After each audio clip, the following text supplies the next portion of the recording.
Terima kasih pemirsa, Anda kembali menyaksikan Kominfo Newsroom.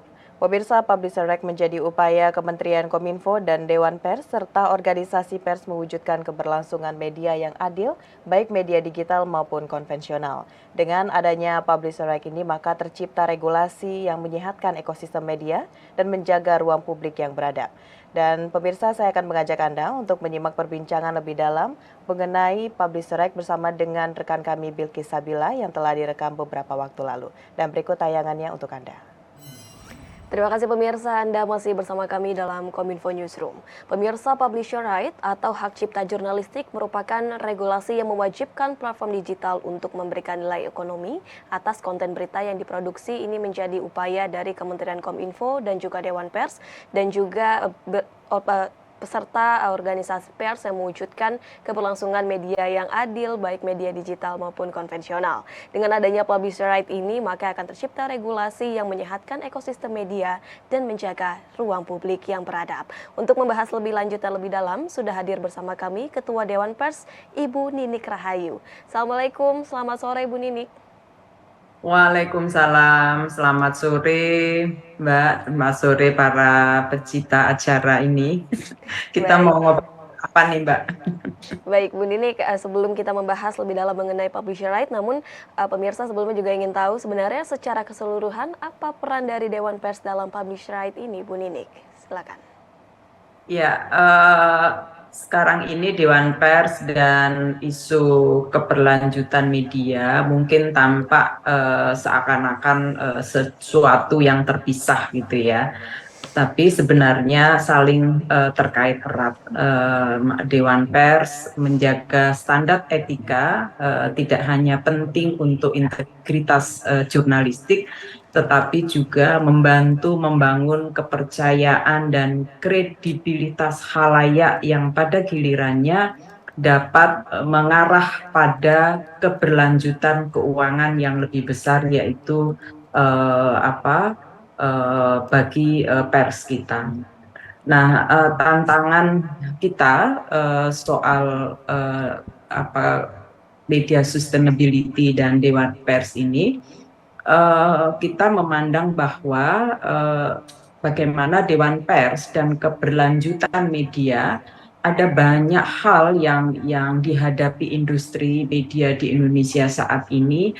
Maka salah satunya adalah indikasi-indikasi menurunnya kepercayaan pada media, meningkatnya polarisasi dan disinformasi, serta munculnya media digital yang jumlahnya tidak bisa semakin terbuka dan semakin banyak ya. Nah, oleh karena itu Dewan Pers dalam landscape yang begitu besar ya untuk menjaga, maka kita merangkul teknologi dan platform baru, ikut mendiversifikasi aliran pendapatan mereka dan mempromosikan standar etika organisasi media supaya kita sama-sama ikut membangun hubungan yang kuat keberlanjutan dalam jangka yang panjang. Jadi Dewan Pers harus menjaga ekosistem itu. Baik, Dewan Pers menjaga standar etika jurnalistik, tentunya juga menjaga kredibilitas dari khalayak dan merangkul platform digital untuk ikut membangun hubungan yang kuat dalam waktu yang berkepanjangan begitu. Kemudian dalam konteks penyusunan Publisher Right, apakah Dewan Pers ini juga terlibat langsung begitu Bu Ninik, dan apakah dalam konteks pelaksanaan ini bagaimana peran Dewan Pers kemudian? Apakah menjadi pengawas begitu Bu Ninik? Ya, sejak awal digulirkan 3 tahun yang lalu dan ditegaskan lagi Bapak Presiden pada saat Hari Pers Nasional, Dewan Pers tahun 2020 sudah membentuk tim ad hoc, di mana tim ad hoc ini mempelajari dan mengidentifikasi hal-hal apa yang penting diatur di dalam regulasi media sustainability. Dan kemudian diperpanjang tim ad hoc ini pada tahun 2021. Ini adalah menunjukkan keseriusan Dewan Pers untuk yang tadi saya sampaikan, bagaimana menjaga secara komprehensif antara teknologi dan platform baru, bagaimana menjaga karya jurnalistik kita, pers kita, begitu ya, dan membangun hubungan keberlanjutan dalam jangka panjang dengan platform dan perusahaan pers. Lalu dilanjutkan lagi pada tim ad hoc tahun 2022. Jadi ada 3 tim ad hoc ya yang melanjutkan karena habisnya periodisasi yang pertama.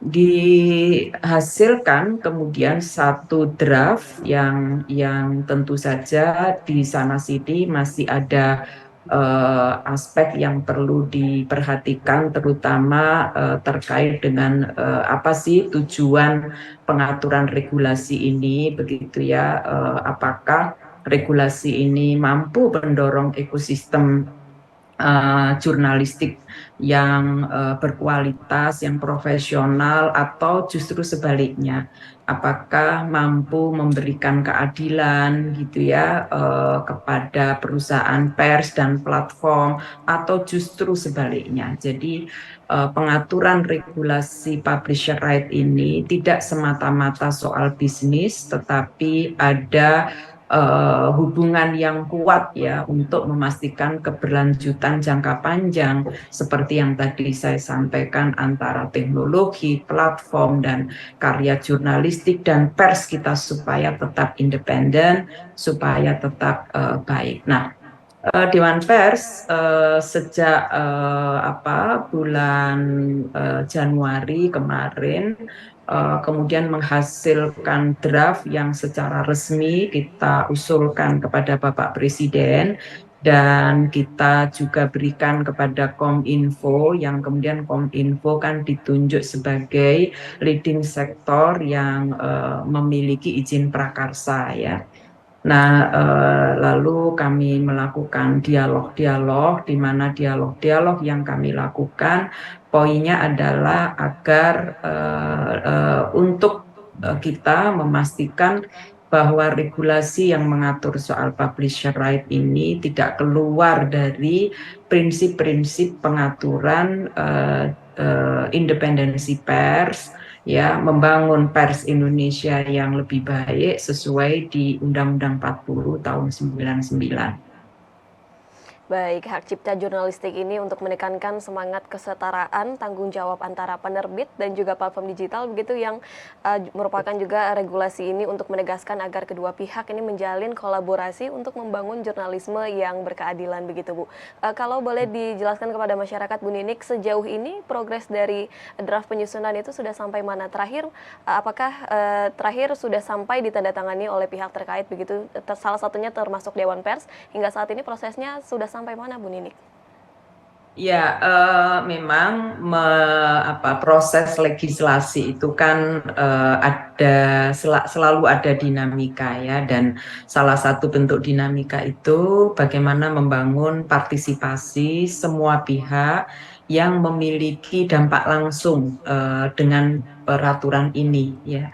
Nah, oleh karena itu kami dari Dewan Pers menghargai Kementerian Kominfo, dalam hal ini Dirjen IKP, yang terus membangun komunikasi yang konstruktif dengan berbagai pihak, termasuk dengan Dewan Pers, konstituen Dewan Pers, maupun dengan kementerian lembaga yang terkait penyusunan regulasi, dan juga dengan platform bahkan. Jadi ini adalah untuk memastikan meaningful participation bagi para pihak yang memang nanti akan terdampak dengan peraturan ini, terkait langsung dengan peraturan ini.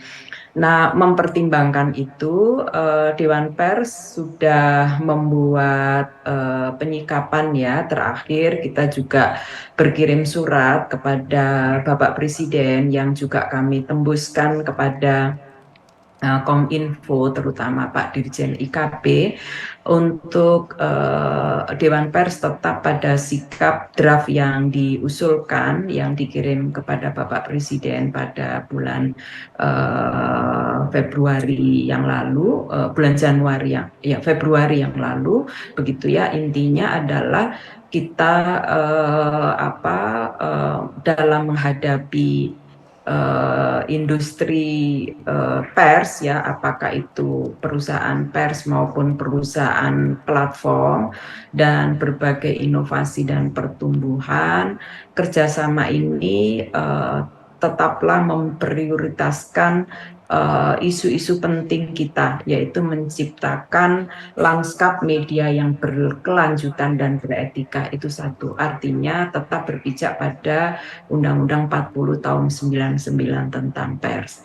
Yang kedua, kami ingin memastikan bahwa dalam regulasi ini tidak dibuka sekecil apapun celah yang bisa mengganggu independensi pers melalui perusahaan pers, baik itu intervensi dari lembaga pemerintah maupun dari lembaga perusahaan misalnya ya, atau dari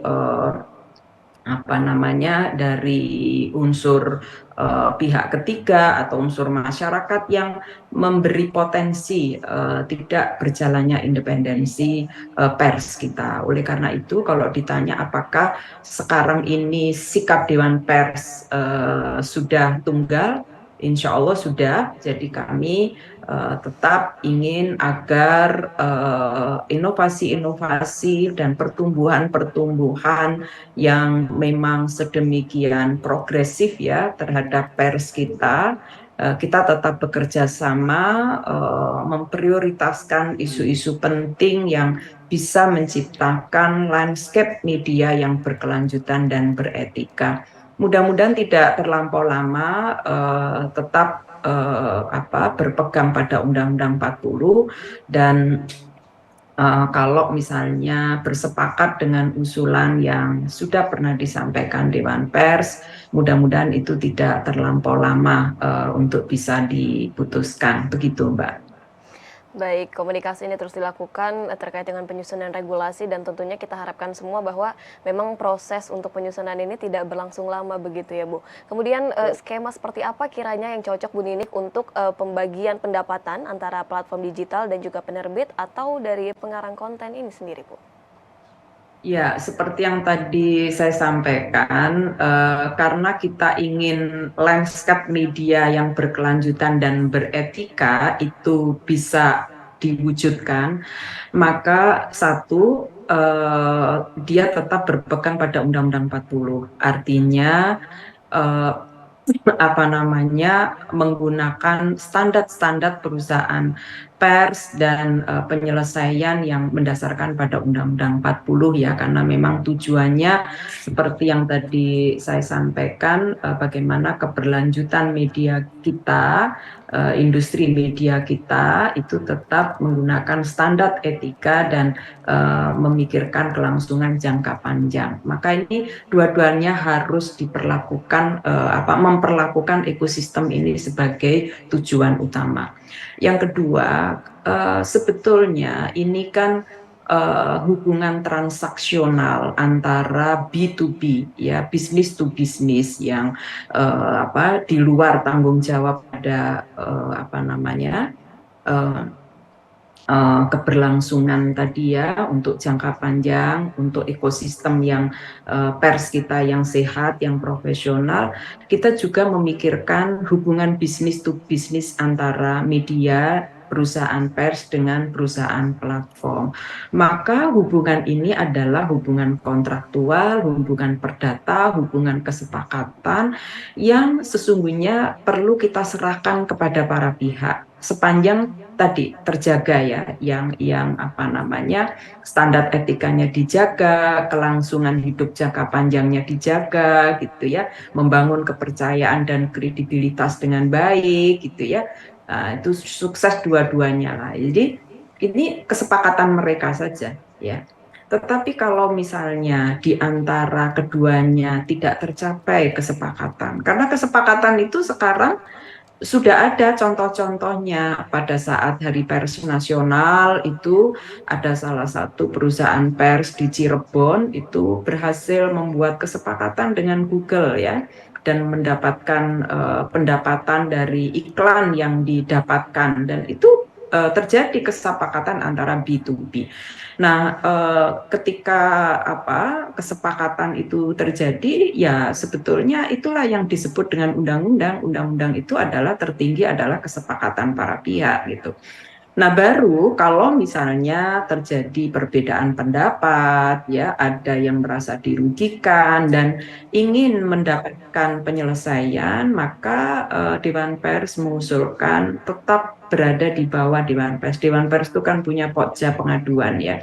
Bukan pokja, punya komisi pengaduan. Nah, jadi kita menganggap nanti hal ini diselesaikan dengan pelaksana ini gitu ya, yang tentu anggota pokjanya melibatkan pihak-pihak yang memiliki kompetensi untuk penyelesaian ini gitu ya. Kalau sekarang ini kan pokjanya terkait dengan pemberitaan yang pihak ketiga keberatan, maka diselesaikan dengan anggota pokja yang terdiri dari para konstituen Dewan Pers. Nah, nanti kalau misalnya ini keberatannya terkait dengan perjanjian atau revenue sharing ya antara perusahaan platform dengan perusahaan pers, ya anggota pokjanya ditambah ya. Ada yang profesional, mereka yang memang ahli menghitung, ahli digital begitu ya, untuk menjadi bagian dari proses penyelesaian ketika ada konflik. Nah, cara yang diselesaikan adalah dengan mediasi begitu. Nah, tapi kalau nanti mediasinya ternyata juga kurang berhasil, maka dipersilakan bagi para pihak untuk menyelesaikan dengan proses hukum seperti undang-undang yang saat ini berlaku tentang peradilan, misalnya dengan gugatan perdata misalnya. Kalau terkait itu, kira-kira begitu, Mbak. Jadi logikanya bagaimana agar Dewan Pers terus dan keberlanjutan media ini dua aspek penting dari industri media kita di Indonesia. Itu hal yang perlu kita garis bawahi ya, bahwa Dewan Pers dan keberlanjutan media adalah dua aspek penting dari industri media kita di Indonesia. Dengan menjaga standar etika dan memastikan keberlangsungan hidup jangka panjang, kita perlu sama-sama membangun kepercayaan dan kredibilitas dengan platform, kredibilitas dengan perusahaan pers, dan ingin memastikan agar mereka tetap menjadi penjaga masa depan pers kita. Demikian. Baik, usaha yang tengah dilakukan baik oleh Kementerian Kominfo, Dewan Pers maupun organisasi pers lainnya ini untuk menciptakan kesepakatan bersama untuk keberlanjutan media yang tentunya tetap menggunakan standar etika. Terima kasih banyak Ibu Ninik Rahayu selaku Ketua Dewan Pers yang telah bergabung bersama kami dalam tema Publisher Right, Acuan Kompetisi Media yang Adil. Sekali lagi terima kasih banyak Bu Ninik atas waktunya, salam sehat selalu. Pemirsa, itulah ragam informasi yang telah kami rangkum untuk Anda. Dapatkan informasi berita pilihan setiap harinya melalui kanal GPR TV atau melalui media sosial gprtv.id. Pemirsa, dukung terus Migrasi TV Digital, bersih gambarnya, jernih suaranya, dan canggih teknologinya. Saya Mona Azarin pamit, sampai jumpa dan selamat sore.